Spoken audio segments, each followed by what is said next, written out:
Welcome to DA Driven, our new podcast from Depreciating Assets, where we talk about the culture behind cars, bikes, and trucks, your story, your perspective, and your relationship with all things motorsports.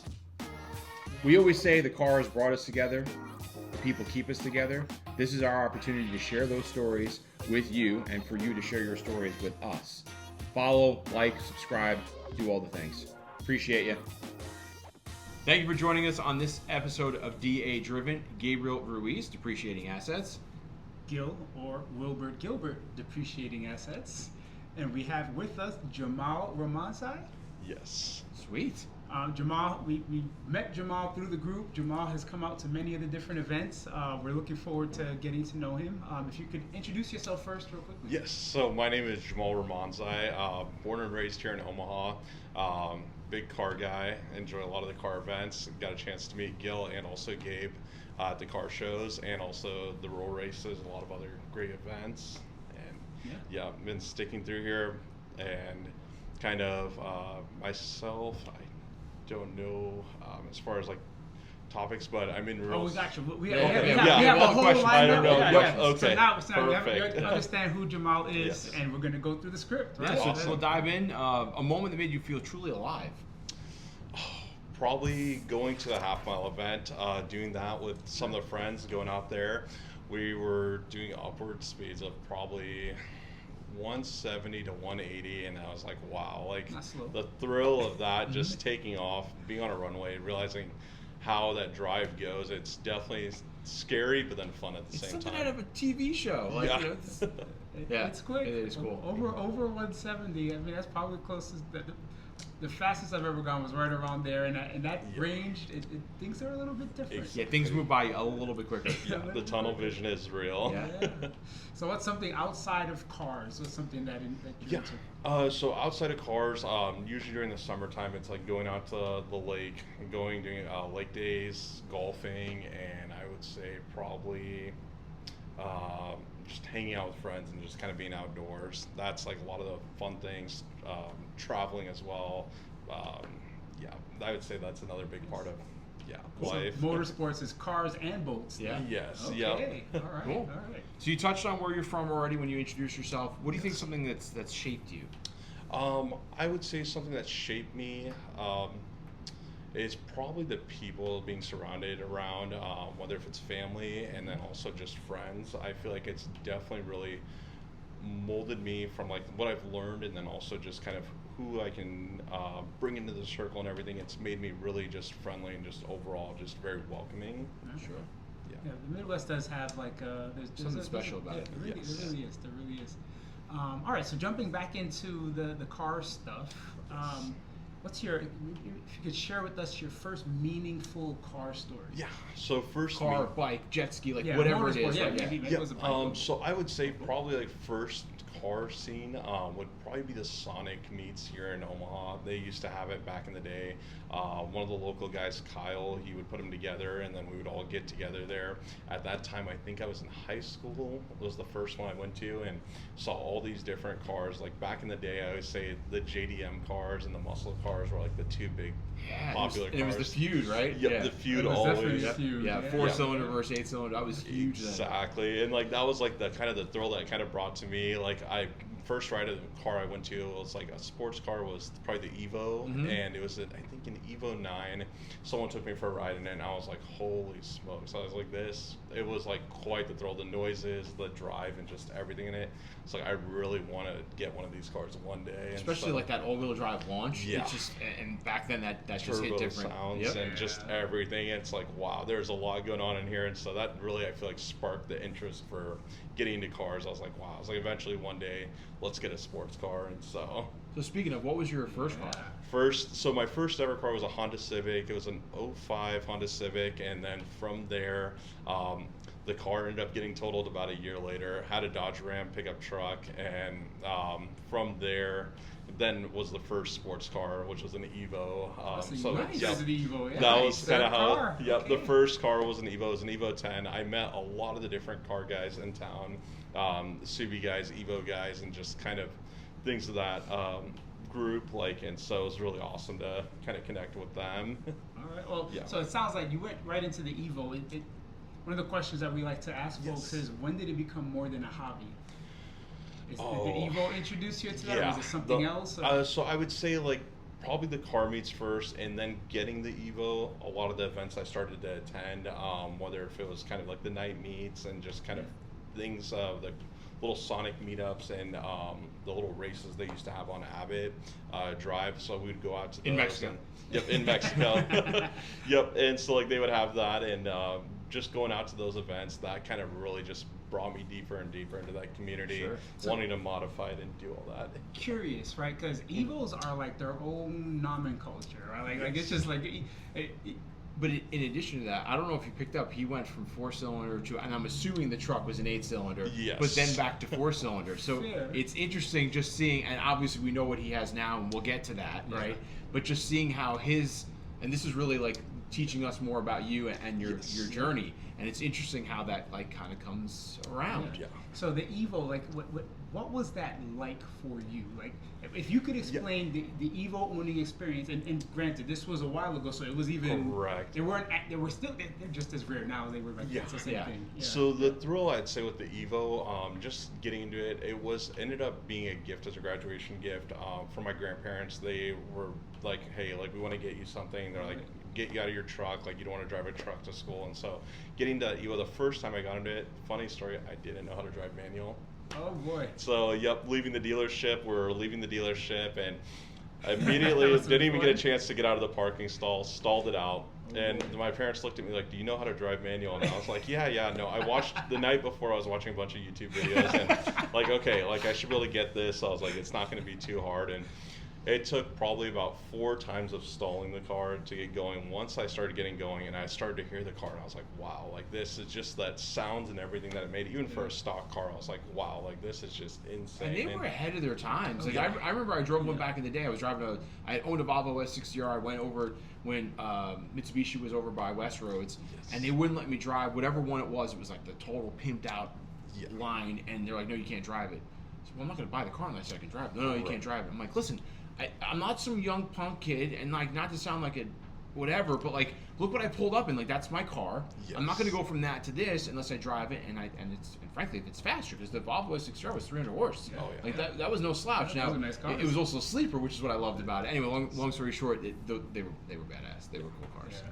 Yeah, 300 horsepower back in the day. It's like you just can't Factory? imagine. Yeah, factory. It was like, crazy. wow, like that was fast back in the day. If you had between that 300 to 400 range, like you had a quick car. Especially the Evos because they were light and they were all-wheel drive. So fun exercise. What would you say the equivalent is of a factory 300 horsepower car Today? from back then? Because 300 was fast. Yeah. So I would say what, like 7, 8 would be fast from factory? Factory. I would probably say between 550 to 600. If you're making between 550 to 600, the car just feels fun. Yeah. In the 500s, yeah. Once you hit 500s is another level, and then Achievement unlocked. Yeah. Yeah. So Fun. tell us, the one that got away. The one that got away, I will always say it till this day, is the C7 ZR1. That's the one that I had. It was a 7-speed manual, white. Looked for that car for almost, I want to say, half a year, and just searching around, like trying to find a manual one because it was only a 1-year production car. And so I just kind of looked around. It was really funny. I was just flying back from Atlanta and visiting family, and on that flight I was just scrolling through car gurus like usual, and then this car just happened to pop up. The guy and I had the deal wrapped up before the plane ride was done. It was a 2.5-hour plane ride, and had the deal wrapped up, got the car, had it for about 2 years. The motor ended up letting go on it. Oh, boy. And then during that time it was COVID or kind of pandemic, and so they said a motor wait was probably 6 to 8 months, and it was about a $35,000 for a new motor, and I was like, we're gonna let it go. Oh wow. Just ended up letting it go, and Yeah. kept Oh, looking it for is. another one, but I was like, the prices of them now are just astronomical. Like since it was a 1-year car manual, it's just so hard to find another one. Yeah. Man. Yeah. All right. So if you can walk us through your cars, I guess from then to today, because you've had some cool stuff. Yeah. We've seen some. You There's already been mentioned some cool stuff. Yeah. It's fun stuff in the garage. So I would say my first ever, I would consider it like a sports car. Sports car would probably be my first ZR1 I had. It was a C6 ZR1, and that one kept its stock. Had it for about 4.5 years, and that one was really fun. The C7 ZR1 was after that. And if you guys remember, I had all those cars in between. I think it was 2022. I was buying and flipping cars. So I had a GT500. I had an RS5, the 48 Spider, and now, and then a C8. Then from the C8, got the C8 Z06 now. Yeah. Sweet. So why'd you choose what you have now? Just for the car for the money. I looked at a lot of different cars and kind of where the market was at. I was like, these cars are just becoming unbelievable deals, and that was the big thing. I just hearing it, like the car itself being a flat plane crank V8, I was like, all the features, everything I had, I was like, this would be the perfect car, and so I ended up pulling the trigger on it. Cool. Outside of the value, what do you love about it? The noise, number one, the drivability. I had a regular base model C8 for probably 2.5 years, and just the way that car drove, I could almost daily drive it. I really liked the comfort in it, the storage space in the front and the front and the trunk as well on it, and so it was perfect. Like for everything that I needed, I was like, this is great. Yeah. What would you change about it, if anything? Exhaust, which is going to be coming soon. Yeah. What will you change on it? All right, favorite DA event? Favorite DA event, I would say the roll races. That's probably one of my favorite events that you guys throw on, and just so many great people come there, and getting a chance to race the cars and not be worried about anything. Yeah, your cherries. It just totally hit me. We have to divert just a little bit because we have events, but Jamal's got events He too. does, but we'll get there because you actually skipped a whole segment in the middle here. Oh, okay. Yeah. All right, so we have to get back to Yeah, we definitely will. We have to touch on that. So enough. what have you learned about yourself through driving? I know we both do. We'll jump around. Yeah, I would say learn about myself through driving. Would be definitely learning to be more patient, and then also just not so reactive when things happen, especially when driving like these higher horsepower cars. You learn really quick to react but not like panic or things like that, and so that's taught me a lot with driving the higher horsepower cars. It's just what the car's capability is and what it can do, and that will kind of guide you in other, I feel like, avenues as well. Just not reacting. If the car kicks out on you or something happens, don't panic, like just kind of let off and be easy on it. So on that note, that's like driving in the snow. I feel like I know I used to with my son. When it snowed when he was younger, I would put him in the car and go do donuts. Yes. Because if you're driving a car at the extremes in a safe space, in a controlled space, when it happens and it's an emergency, it's actually not. It's not unfamiliar. You know how to react. You know on. what the vehicle's going to do. I remember that we were taking a defensive driving class, and one of the questions they ask is just that, like, well, what do you do? And they have a textbook answer. Yeah. I'm like, sorry, not to contradict this, but this is completely wrong. Like, what do you mean? I said, well, it depends on if it's front-wheel drive. Is it rear-wheel drive? Is it all-wheel drive? And even if it's all-wheel drive, is it front-wheel bias? Is it rear-wheel bias? And the teacher's looking at me, and I'm young at this point, and they're like, what the? I'm like, this is wrong. This is, and he's like, oh, I guess you're right. Well, so what do we do? And he's asking me. It's kind of funny, but you're spot on. There's certain instances where, and it should be encouraging, like even the skid pad at I-29, like you can go in a safe, controlled environment. Yeah. Go a little crazy. Yeah. See what it's gonna do. Have some fun. Yeah. Agreed. All right. So now. Yeah, have at it. Yeah, you have to talk about, because it's kind of a special thing that you have. Not kind of. It is extremely special. It's pretty cool. So yeah, let everyone know. What do you host? You host events. Come on. So we started an event in 2020, which I think you guys all know it now. Supercar Saturday. It's probably, in my opinion, it's just such a great little community event that has so many great things from all the people that come out to it, the cool cars, and then I feel like just all the connections and networking too. Oh yeah, he's being modest. Extremely modest. We have some cool shows. Yeah. Jamal brings out with Supercar Saturday. There's stuff that comes out to his shows. If you haven't been out to them, you have to go. You absolutely have to go. Speaking of, remind us the schedule. Yeah. Yep. So this year, the schedule, typically we do it every year. It's the second Saturday of every month. And then this year we're going to have it, hopefully launching the date here soon for May to September. Sweet. We're going to have it. Fantastic. Yeah. And if you look at our calendar, we watch when his events are. 100%. Why? Because we don't want to conflict. We're not overlapping. And in addition to that, we want to go. So like, to 100%. kind of echo and continue with what Gil was saying is he will have vehicles that you won't see. Maybe some of those will trickle to ours. I mean, a bunch of them in the commoner section will trickle to ours for sure. But some of the vehicles that come out right in front of the building, you only may see them once. Like you don't want to miss any of the events because I remember there was one Ferrari. Yes. Do you know which one I'm talking about? Yeah, I think it was a year or two ago, and it was the yellow one. and the crazy dollar amount. People are like, I've never seen one before. It's an X dollar car. You will it's see the only cars time there. that you're gonna see like one time a year, and like that's it. I mean, totally unique vehicles, supercars. It'll surprise you. Vehicles that you wouldn't guess that are in Omaha. Little Omaha, Nebraska, the flyover state, right? Like, I say that because our connections back east and then connections on the west. So hopefully those guys are watching that and just really appreciate like what you do is special, and we appreciate that.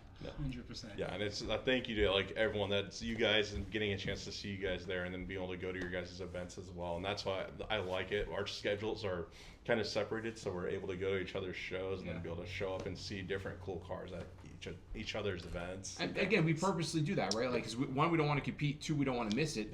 And so, like, when we plan our race days, when we plan our track days, like, we look to see what else is going on in the community so we can visit yours. And also, we don't want and there's been times that I've left the car show and gone to the track days. Like, that's, like, always, like, sweet because they'll have it, like, in the afternoon. So it's, like, perfect. Be able to get a chance to leave the car show, go home, grab the helmet, and then go out to the track. Yeah, the first couple of years we weren't as cognizant to the other stuff. Now we're, like, more purposeful and that's awesome. intentional with the dates. Yes. All right, so we did cover the favorite DA event. A DA memory that stands out. Yeah, I would say probably the one, I can't remember if it was in 2022, either February or March of 2022.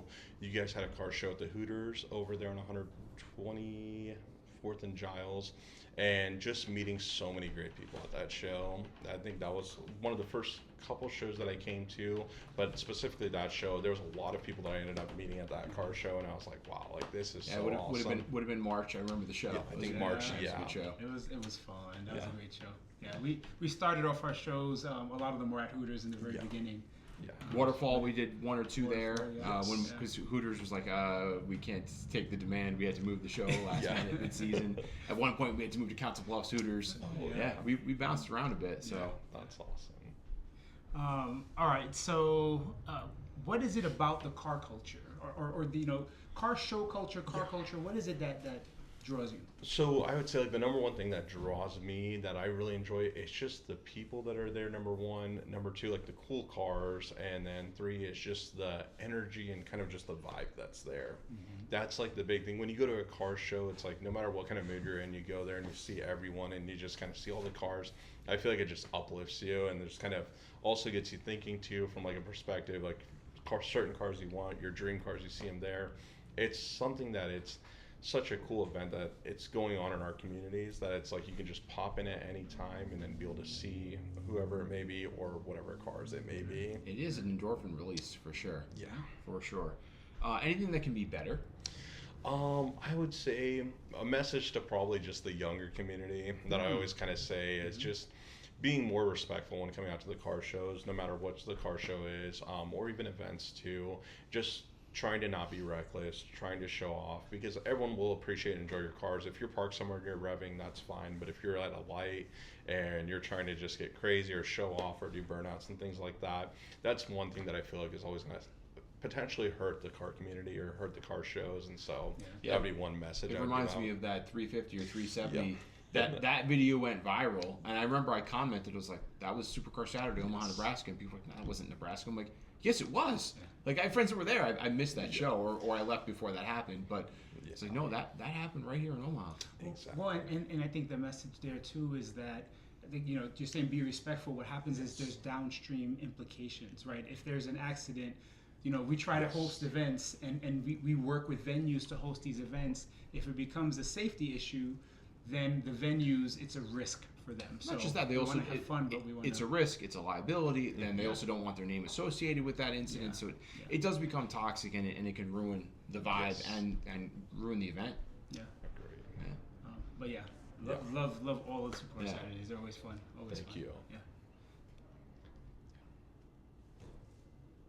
Rapid fire. No, not yet. Life beyond cars. Oh, yeah. What do you do? See, What do you do outside of the car? He's just been Yeah. jumping all You over know all what? the questions. He's so Oh, yeah, he's like I'm- so Yeah. giddy. I'm starstruck. yeah. We have the one and only with us. Yeah, outside of cars. What is Yeah. what does your life look like outside? So of outside cars? of cars, if cars weren't a thing, if the Yep, automotive if community cars was were not a what would you thing, do? I guess outside of cars, number one, I guess, is like kind of just spending time with friends and family. Two would be kind of work. I'm in real estate, so with that, it's just kind of working with family, like with my parents, and then also just friends as well, and then be able to kind of help out in the community with that, which I feel like kind of goes hand in hand with the car show stuff. I always have enjoyed helping people out and kind of being that scenario, so I feel like it just all kind of intermingles super well with each other. And other than that, I guess just getting out and doing activities, like that's another thing I feel like I really enjoy. It brings light to me. Just being out of the house or being out of the state, it's like, wow. Yeah. Just being outside. I can Yes. appreciate that as well. Yeah. Mhm. For sure. What are you focused on right now? Right now, I guess trying to kind of get the year put together. It seems like everything new is kind of just dropping in my lap, and I'm like, okay, like just taking it just moment by moment, Sure. and opportunities too. And it's like, okay, let's go ahead and we'll just kind of take it, not head rush into it. So just taking my time with a lot of things. If you're like me, sometimes that's difficult. Yes. the whole patience thing. It's like, I want to Correct. do it now. Yeah. I want the answers now. Come on, let's go. Yes. What, you? Yeah, No. never. Yeah, no, No, not I at all. don't know what he's talking Now about. we can do rapid fire. Speaking of being anxious, All right, so street or track? Track. loud or fast? Fast on that one. Build or buy? Build. Night drives or sunrise? I would say night drives. Okay. NA or forced induction? Forced induction. Oh, interesting. Okay. Okay. I All like right. it. I like it. Gas, diesel, electric, or hybrid? I'd probably say gas is number one for sure. Electric would probably be number two right now. Really? There is an electric outside. I Yes. saw it. So. Interesting. Yeah. Okay. And the reason being is for just everyday kind of just driving and commuting, I have found electric to just be so nice for that.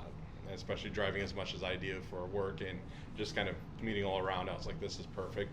Leave with a full charge, go out for the day, and boom. I mean, the people that do say electric, as much as anybody that knows me knows I don't want to say I'm anti, it's just not for me.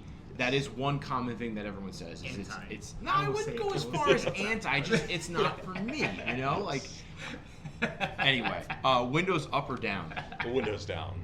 Windows down. Yeah, okay. windows down, A alright. couple windows down lately. Awesome. All right. So just as a wrap up, we've heard a lot about you. Yes. We've heard some of your story. What if someone? What is a message that you'd like to get out to people, for people either new to the scene or just have a Yeah. question? So I would always say checking just kind of social media. Like that's what I always kind of tell a lot of people because we get a lot of messages about the car show. And so I try to guide them out and just say, well, look out for our calendar. There's all these other great events that are going on. Look at sometimes kind of, if you're on Instagram, like check out who these pages are following too, because you'll see other car shows. We try to cross promote like all the different car shows around us and just try to kind of help out because we want to see the same crowd at a lot of these shows and let those shows get awareness too. So I would say that's probably the best thing. It's a lot easier too when you're at those car shows, depending if you're you come there with your car or if you're just a car person. Everyone in this community, I think, is just super easy to talk to. This is true. Yeah, and that's the one beauty of Nebraska. I would say every car show that I've ever been to in Omaha, Lincoln, kind of just all around, it's been super easy to connect with everyone. And whether if it's a little small church car show or if it's something on the track or an event, whatever it may be, everyone is super friendly and they're all wanting to talk about the same thing you want to talk about Yeah. as cars. I think you called it right. It really, it Yes. genuinely is a community. Yeah. It's a community environment. All the car shows, all the events. It's just you're walking into an environment where everyone is there to enjoy the same thing. Mm-hmm. Yes. So The art of vehicles. Any takeaway for listeners or people that are watching?